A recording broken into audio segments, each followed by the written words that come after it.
Petersburg. Menteri Luar Negeri Iran, Abbas Araghchi, secara resmi melanjutkan rangkaian kunjungan diplomatiknya ke Rusia setelah menyelesaikan agenda kerja di Islamabad, Pakistan. Araghchi dilaporkan bertolak menuju Rusia pada Minggu 26/4.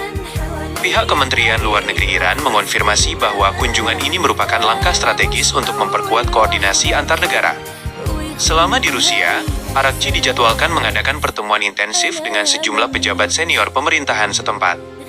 Fokus kunjungan: berdasarkan informasi yang dihimpun dari Al Jazeera, agenda utama dalam pertemuan tersebut meliputi koordinasi bilateral, mempererat hubungan diplomatik antara Teheran dan Moskow, dialog strategis, melakukan pembicaraan tingkat tinggi terkait isu-isu regional yang menjadi kepentingan bersama.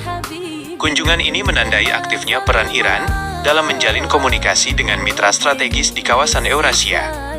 Hingga saat ini, pertemuan tersebut diharapkan dapat menghasilkan poin-poin kesepahaman baru di tengah dinamika geopolitik global.